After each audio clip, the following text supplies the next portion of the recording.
ಬೆಟ್ಟದ ಮೇಲೊಂದು ಮನೆಯ ಮಾಡಿ ಮೃಗಗಳಿಗೆ ಅಂಜಿದೊಡೆಯಂತಯ್ಯ.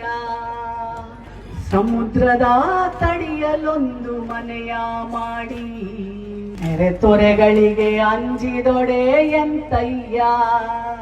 ಸಂತೆಯೊಳಗೊಂದು ಮನೆಯ ಮಾಡಿ ಶಬ್ದಕ್ಕೆ ನಾಚಿದೊಡೆಯಂತಯ್ಯ. ಚನ್ನ ಮಲ್ಲಿಕಾರ್ಜುನ ಕೇಳಯ್ಯ.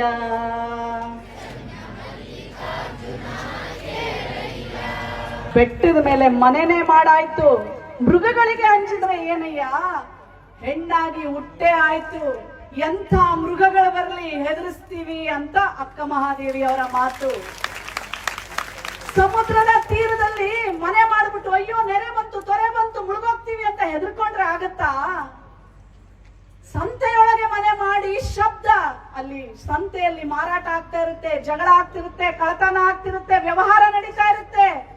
ಅದಕ್ಕೆಲ್ಲ ಹಂಚ್ಕೊಂಡ್ರೆ ಆಗತ್ತೇನಯ್ಯ? ಬೆನ್ನು ತಟ್ಟವ್ರು ಎಷ್ಟು ಜನ, ಪ್ರಶಂಸೆ ಮಾಡೋರು ಎಷ್ಟು ಜನ, ಹೊಗಳವ್ರು ಎಷ್ಟು ಜನ, ಹಾಗೇನೆ ನಿಮ್ಮನ್ನ ನಿಂದಿಸೋರು ಎಷ್ಟು ಜನ, ನಿಮ್ಮನ್ನ ಅಲ್ಲಗಳೆಯೋರು ಎಷ್ಟು ಜನ, ನಿಮಗೆ ಅವಮಾನ ಮಾಡೋರು ಎಷ್ಟು ಜನ. ಎರಡನ್ನೂ ಸಹ ಹಿಗ್ಗದೆ ಕುಗ್ಗದೆ ಒಂದೇ ರೀತಿಯಲ್ಲಿ ನಮ್ಮ ಹೆಣ್ಣು ಮಕ್ಕಳು ತಗೊಂಡಾಗ ಮಾತ್ರ ಯಶಸ್ಸು.